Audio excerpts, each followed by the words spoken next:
अरे रुको रुको रुको। ओ अरुणिमा, सुन Hey, what's up? यार, एक बात बताओ। इंडिया की डिजिटल इकोनॉमी बहुत तेज से ग्रो हुई, सोच रहा था इन्वेस्ट करो, पता नहीं कैसे शुरू करूं। I get it. सारे स्टॉक्स को इंडिविजुअली स्टडी भी करना काफी हेडेक है। एग्जैक्टली लेकिन एक सिंपल ऑप्शन है जिससे डाइवर्सिफाइड एक्सपोजर मिल सकता है। कैसे?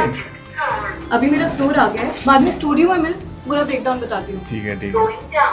Internet, 88.6 crore smartphone users, 35 lakh plus daily food delivery orders, 1,868 crore UPI transactions processed in May 2025 alone. Shopping, investing, ticket booking, groceries, insurance, सब कुछ अब मोबाइल स्क्रीन पे हो रहा है। आज इंडिया में 10 में से 6 लोग डिजिटल सिटीजन बन चुके हैं। ये सिर्फ डिजिटल अडॉप्शन नहीं है, ये इंडिया की इकोनॉमी का स्ट्रक्चरल शिफ्ट है। और ये शिफ्ट सिर्फ बड़े शहरों में नहीं हो रहा। टियर 2, टियर 3 और छोटी सिटीज डिजिटल ग्रोथ का एपिसेंटर बन चुकी है। चीप डेटा, अफोर्डेबल स्मार्टफोन्स और गवर्नमेंट बैक डिजिटल इंफ्रास्ट्रक्चर ने एक नया इंडिया बनाया है जो इंटरनेट पे ऑपरेट करता है। ई कॉमर्स का ही एग्जांपल ले लीजिए। आज ओवर 27 करोड़ लोग ऑनलाइन शॉपिंग कर रहे हैं, with quick commerce contributing over 67% of the service. 7 crore लोग online food delivery apps use करते हैं और रोजाना 35 लाख से ज्यादा मील्स डिलीवर होते हैं। 2023 में ऑनलाइन फूड डिलीवरी मार्केट का रेवेन्यू लगभग 2.75 लाख करोड़ रुपए था। ट्रैवल भी ऐप फर्स्ट हो गया है। रेल टिकट्स की 83% और डोमेस्टिक एयर टिकट्स की 70% बुकिंग्स ऑनलाइन हो रही है। फाइनेंस पूरा डिजिटल हो गया है। डिजिटल लेंडिंग सेक्टर 2012 के कंपैरिजन में 39 टाइम्स ग्रो कर चुका है। स्टॉक ब्रोकिंग भी रैपिडली डिजिटाइज हुआ है। डिजिटल ब्रोकर्स का मार्केट शेयर 70% से 78% हो गया है सिर्फ 2 सालों में। यूपीआई सिर्फ मई 2025 में ही 1,868 करोड़ ट्रांजैक्शंस प्रोसेस हुए। ये सब सिग्नल्स एक चीज क्लियरली शो कर रहे हैं, इंडिया का इकोनॉमिक इंजन अब इंटरनेट लेड हो गया है। 26,000 करोड़ रुपीस से ज्यादा का एलोकेशन दिया है digital India, India AI mission, semiconductors, cyber security जैसे लॉन्ग टर्म इनिशिएटिव्स में। और इन्हीं इंटरनेट फर्स्ट कंपनीज को ट्रैक करता है निफ्टी इंडिया इंटरनेट इंडेक्स।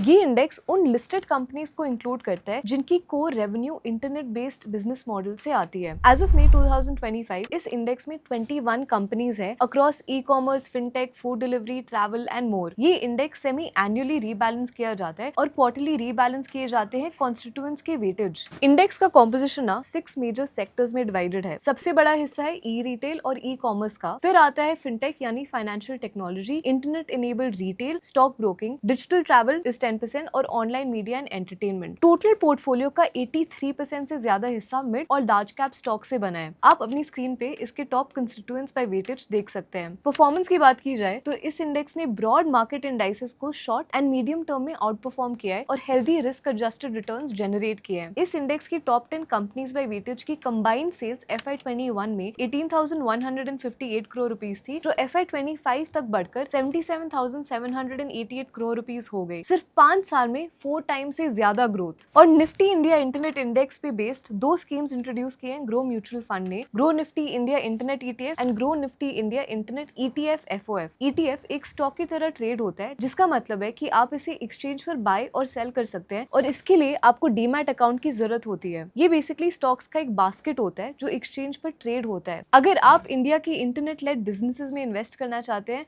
बिना हर स्टॉक को इंडिविजुअली ट्रैक और ट्रेड किए, तो Groww Nifty India internet ETF आपके लिए एक ऑप्शन हो सकता है। अगर आप इंटरनेट थीम में इन्वेस्ट करना चाहते हैं through a mutual fund structure, तो Groww Nifty India internet ETF FOF एक ऑप्शन हो सकता है। This fund invest in the Groww Nifty India internet ETF। दोनों स्कीम्स के NFO 27 जून तक ओपन है, तो चेक देम आउट। इंडिया की इंटरनेट इकोनॉमी के बारे में आपके क्या व्यूज हैं, हमें कमेंट सेक्शन में जरूर बताएं। That's all for today. This is Arunima Rao signing off. Until next time, keep growing. Mutual fund निवेश बाजार जोखिम के अधीन है। योजना संबंधी सभी दस्तावेजों को ध्यान से पढ़ें। Mutual fund investments are subject to market risks. Read all scheme related documents carefully.